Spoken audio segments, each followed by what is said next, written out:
Tout d'abord, un western, qu'est-ce que c'est? C'est un film dont l'action principale se déroule dans l'Ouest américain. Bien sûr, cela ne suffit pas à définir ce qu'est un western, il faut aussi prendre en compte les codes qui définissent le genre, avec par exemple les lieux, les personnages, ainsi que l'époque. Il existe ainsi plusieurs types de western, le western muet, le western classique, spaghetti, crépusculaire.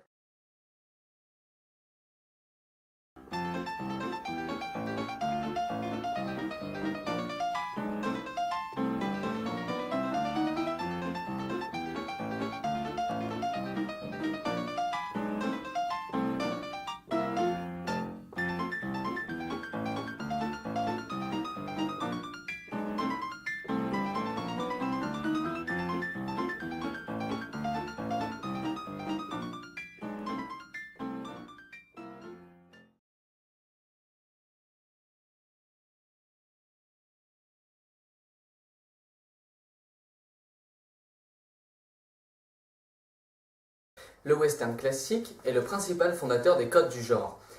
Des acteurs tels que John Wayne en sont indissociables. Il est assez aisé d'identifier un western classique. En effet, bon nombre d'œuvres de ce mouvement sont basées sur les mêmes structures narratives. Le bon chéri vient en aide aux gentils pecnos pour marave la gueule aux autres fils de pute de bandits. Bien que considéré encore à l'heure actuelle par beaucoup comme étant le meilleur du genre, le western classique a pris un sacré coup de vieux. En effet, il est impossible aujourd'hui de faire l'impasse sur les très nombreux stéréotypes et clichés présents dans ces films.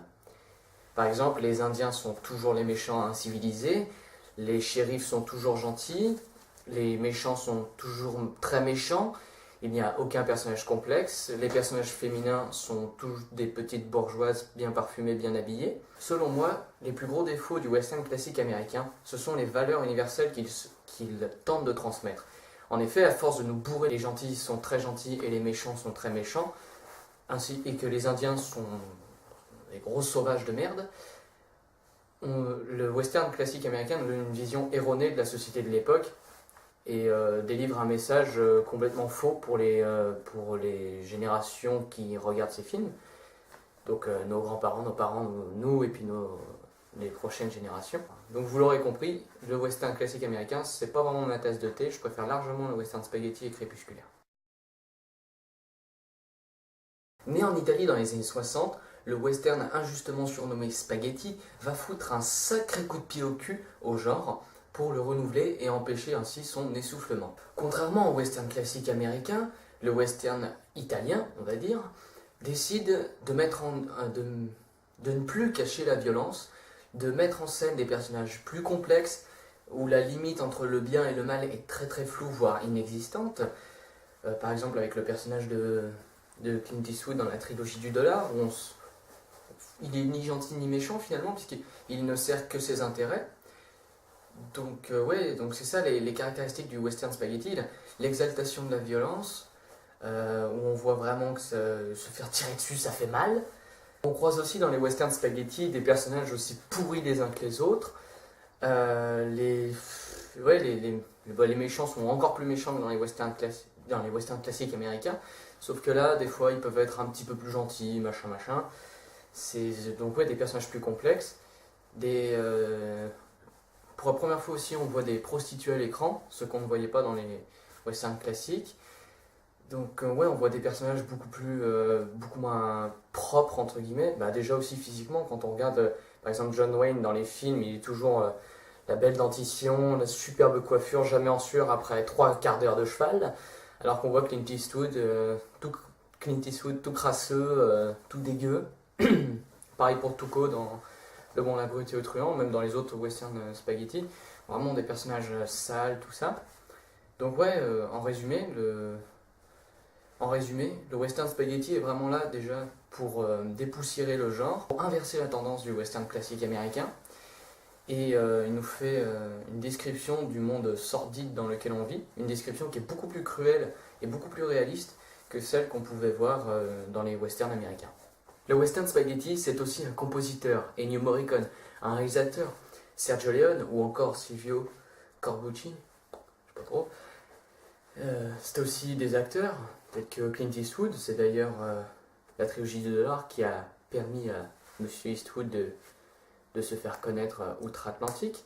Alors, le western crépusculaire, pour faire court, c'est un dérivé du western spaghetti, né à la fin des années 60, plus vers les années 70, personne ne sait vraiment. Et donc, en fait, un western crépusculaire, c'est comme un western spaghetti, mais encore plus de violence exaltée. Bah, c'est tout dans le plus, en fait, pour le western crépusculaire.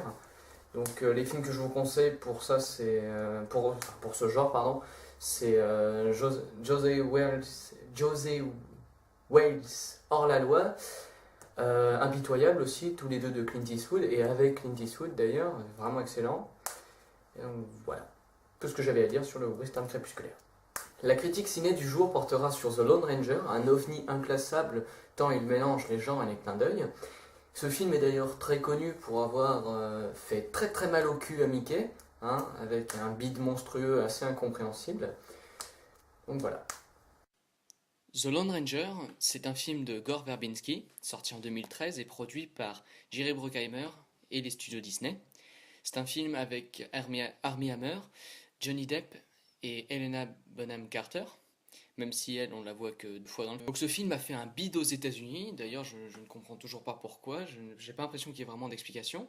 Alors ce que j'ai compris, c'est que The Lone Ranger, c'était à l'origine c'était un personnage d'un bouquin très populaire aux États-Unis.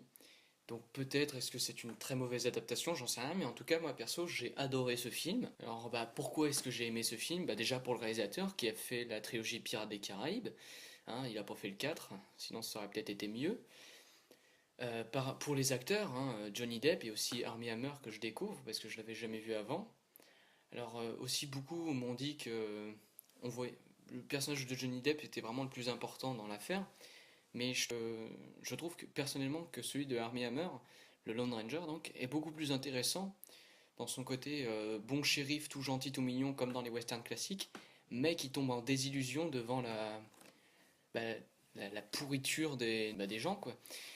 Et donc c'est ça que j'ai vraiment aimé avec ce personnage. Donc ouais, j'adore aussi le personnage de Tonto, donc Johnny Depp, pour son côté complètement décalé, loufoque et style Pierre des Caraïbes, hein, logique. Mais je trouve franchement quand même que le film est complètement différent d'un Pierre des Caraïbes, hein. Déjà dans le contexte, c'est plus du tout les Caraïbes, hein, c'est l'Ouest américain. Et aussi dans la réalisation qui se renouvelle. Après c'est juste ouais, surtout dans la recette humour, action, humour. Même si ici, il était moins bien dosé que dans Pierre des Caraïbes. En effet, ici, on voit des scènes, des fois, comme le massacre des Indiens vers la fin du film, où juste après, il y a une scène comique. Donc ça fait que cette différence de ton ne joue pas en la faveur du film. Et c'est peut-être un des seuls défauts du film, aussi un peu la longueur, des fois, ça traîne un peu. Mais sinon, ouais, des acteurs convaincants, une très bonne réalisation, des effets spéciaux magnifiques. Alors tout à l'heure aussi, je vous ai dit que je trouvais ce film inclassable. En effet, le personnage déjà de Armie Hammer, comme je vous l'ai dit tout à l'heure, ressemble au début à un personnage de western classique, c'est-à-dire le shérif tout gentil, tout beau, tout mignon, et en fait se transforme en le vrai héros qu'il doit devenir. Et puis aussi, à part ce petit côté western classique du personnage, j'ai trouvé que le reste ressemblait plus à du western spaghetti ou crépusculaire, où on nous montre bien le monde cruel, sordide, où il n'y a que des pourritures qui sont prêts à tout pour l'argent, hein, comme l'entrepreneur du chemin de fer, le chef de la cavalerie qui sait plus trop où se mettre après ce qu'il a fait. Et ce que j'ai bien aimé, c'est qu'on nous montre au début des Indiens, on nous montre à un moment des Indiens où on croit que c'est eux les méchants. Donc là, j'ai eu très très peur qu'on tombe dans le cliché, l'Indien c'est le méchant. Et en fait, non, ils ont habilement retourné le truc. En résumé, point positif, une très bonne réalisation, de très bons effets spéciaux, de très bons acteurs, une musique signée Hans Zimmer, hein, donc The Dark Knight, The Dark Knight Rises. Enfin, The Dark Knight, il était avec James Newton Howard, mais The Dark Knight Rises, Rush, tellement de films. Donc ouais, c'est du tout bon, quoi. À part une physique un peu cheatée, où par exemple on voit Tonto sauter sur un autre train qui est 5 ou 6 mètres en dessous sans se faire mal, sans rien se péter, hein, c'est un fou furieux ce Tonto. Et ouais, et puis un peu la longueur des fois quand même. Et dernier détail qui m'a un petit peu gêné, c'est de voir sur l'affiche en gros Helena Bonham Carter, alors qu'on la voit 2 fois dans le film, c'est assez impressionnant de l'avoir mis en tête d'affiche comme ça. Parce qu'on voit les 3 noms et puis il y a son nom à elle qui apparaît. Donc j'aime beaucoup cette actrice, mais là je vois pas trop pourquoi est-ce qu'ils l'ont mis sur l'affiche. Ils auraient mieux fait de mettre la petite copine du Lone Ranger, quoi, ça aurait été plus sympa. Donc conclusion, un film à voir et à revoir en famille ou entre amis.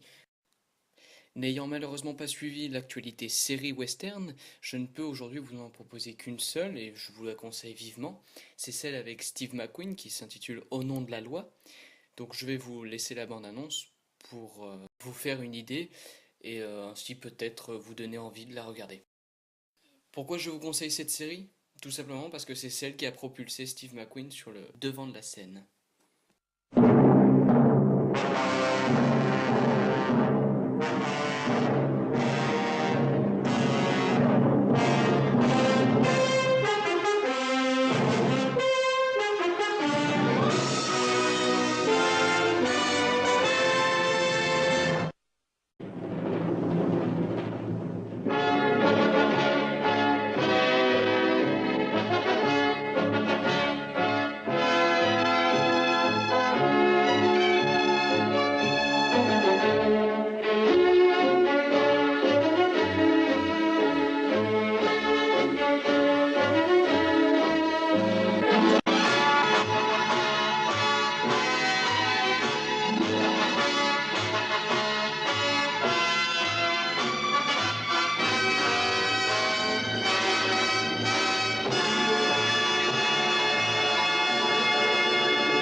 Pour ce premier instant gaming, j'ai décidé de vous parler de Red Dead Redemption.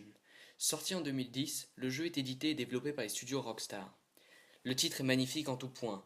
Les moteurs Rage et Euphoria font des merveilles tant pour afficher les paysages somptueux que pour offrir une mort réaliste à nos ennemis. De plus, la musique est magique, maîtrisée de bout en bout, elle accompagne parfaitement le joueur aussi bien lors des fusillades que lors de simples balades dans des environnements aussi beaux que variés.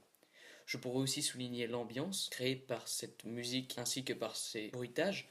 Je pense par exemple aux sabots des chevaux qui font un bruit différent en fonction du sol qu'ils foulent. On pourrait aussi parler du doublage qui est juste parfait, que ce soit pour le personnage principal, John Marston, qui a une voix terriblement charismatique, que pour tous les personnages secondaires, je pense par exemple à Nigel West Dickens et aussi au shérif d'Armadillo. Je vais finir aussi sur le scénario qui part d'une idée assez simple mais qui nous tient en haleine jusqu'à la fin du jeu, c'est-à-dire en un peu plus de... J'ai mis à peu près 25 heures. Je dirais que Red Dead Redemption est une perle du jeu en monde ouvert. Doté d'une esthétique et d'une ambiance excellente, le titre de Rockstar Games vous transportera aisément dans l'Ouest américain. Je vous conseille donc vivement d'acheter ce chef-d'œuvre vidéoludique ainsi que son extension Undead Nightmare. En espérant que cette vidéo vous aura plu, n'hésitez pas à lâcher un petit j'aime ou un j'aime pas si vous êtes des salopes, un commentaire ou à vous abonner pour les vidéos à venir.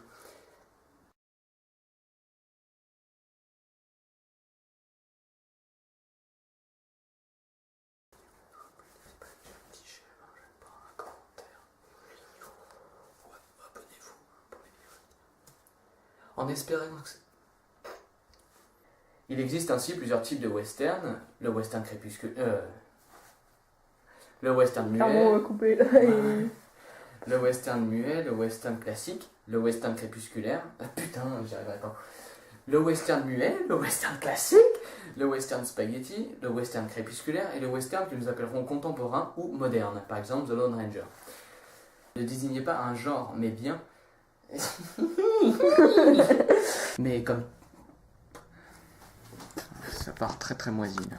Il est assez aisé aujourd'hui, enfin non même toujours, il a toujours été aisé, putain qu'est-ce que je raconte comme merde. Voilà. Je sais plus la suite.